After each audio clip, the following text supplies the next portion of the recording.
Indian politics में drama की कभी कमी नहीं होती, लेकिन टीडीपी और जेडीयू जैसे रीजनल पार्टीज के नए नए पैंतरे ने तो कमाल ही कर दिया है। ये पार्टीज जो कभी बीजेपी के साथ डटकर खड़ी रहती थी, अब अलग राग अलाप रही है।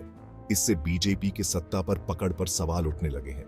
चंद्रबाबू नायडू की टीडीपी और नीतीश कुमार की जेडीयू सिर्फ रीजनल पार्टीज नहीं है। आंध्र प्रदेश और बिहार में इनका अच्छा खासा दबदबा है और इनके फैसलों का असर नेशनल लेवल पर भी पड़ता है। बीजेपी से उनकी ये दूरी, बीजेपी को लेकर उनकी आलोचना और पॉलिटिकल मूव्स आने वाले चुनावों में बहुत कुछ बदल सकते हैं। प्रधानमंत्री नरेंद्र मोदी की अगुवाई में बीजेपी का शासन तो आपने देखा ही है, लेकिन इन रीजनल पार्टीज के बदलते तेवर बताते हैं कि आगे का रास्ता इतना आसान नहीं है। बीजेपी को अगर अपनी सत्ता बचानी है तो टीडीपी और जेडीयू जैसी पार्टीज का साथ बहुत जरूरी है। यही पार्टियां अब किंग मेकर बन गई हैं। आज की स्थिति को समझने के लिए इन पॉलिटिकल अलायंसेस के इतिहास को जानना जरूरी है।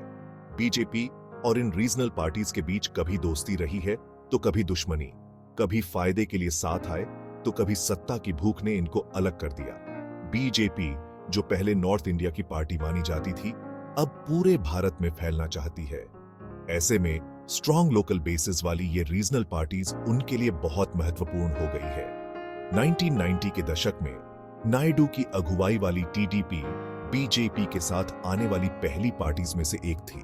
उन्होंने मिलकर केंद्र में सरकार बनाई थी। इसी तरह बिहार में जेडीयू ने बीजेपी से हाथ मिलाया और राज्य पर अपनी पकड़ मजबूत की। लेकिन ये गठबंधन हमेशा आसान नहीं रहे।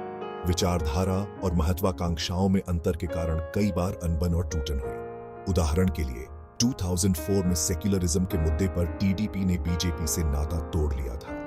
2013 में जेडीयू ने भी नरेंद्र मोदी के उदय को लेकर चिंता जताते हुए बीजेपी से अपना गठबंधन तोड़ दिया था। ये बदलते गठबंधन भारतीय राजनीति के स्वार्थी स्वभाव को दर्शाते हैं, जहां पार्टी अक्सर अपने अस्तित्व और विकास के लिए खुद के हितों और गणनाओं से प्रेरित होती है। मौजूदा परिदृश्य जहां टीडीपी और जेडीयू एक बार फिर बीजेपी से खुद को दूर कर रहे हैं, इसी तरलता और राजनीतिक साझेदारियों के लगातार विकसित होने वाले स्वरूप का प्रमाण है।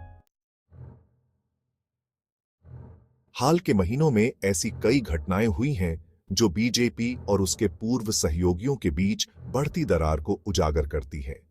अपनी राजनीतिक कुशाग्रता के लिए जाने जाने वाले चंद्रबाबू नायडू बीजेपी की आलोचना करते रहे हैं।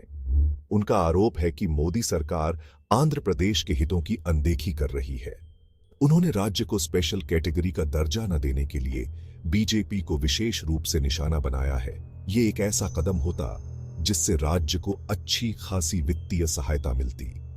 सुशासन के पैरोकार के रूप में अपनी छवि के लिए जाने जाने वाले नीतीश कुमार ने भी बीजेपी की नीतियों पर आपत्ति जताई है। हालांकि उन्होंने नायडू की तुलना में अधिक संयमित लहजा बनाए रखा है, लेकिन नागरिकता संशोधन कानून को लेकर बिहार में बीजेपी से नाता तोड़ने के उनके फैसले ने अंतर्निहित तनाव को उजागर कर दिया। बीजेपी ने इन बातों पर ध्यान नहीं दिया है, ऐसा नहीं है। प्रधानमंत्री मोदी ने अपनी रैलियों में इन क्षेत्रीय दिग्गजों द्वारा पेश की जा रही चुनौतियों को हल्के में स्वीकार किया है। उन्होंने सहकारी संघवाद के प्रति बीजेपी की प्रतिबद्धता और राष्ट्रीय विकास के लिए सभी राज्यों को मिलकर काम करने की आवश्यकता पर जोर दिया है। हालांकि अंतर्निहित संदेश स्पष्ट है। बीजेपी बढ़ते असंतोष से अवगत है और तसल्ली और सूक्ष्म चेतावनियों के मिश्रण से इसका मुकाबला करने की कोशिश कर रही है। ये राजनीतिक चालें केवल बयानबाजी नहीं है, उनके वास्तविक दुनिया के परिणाम हैं। 2018 में बीजेपी के नेतृत्व वाले राष्ट्रीय जनतांत्रिक गठबंधन से टीडीपी के हटने का फैसला सत्तारूढ़ गठबंधन के लिए एक बड़ा झटका था। इसी तरह बिहार में जेडीयू के बीजेपी के साथ गठबंधन टूटने से भारत के सबसे महत्वपूर्ण राजनीतिक राज्यों में से एक में अनिश्चितता का माहौल पैदा हो गया है।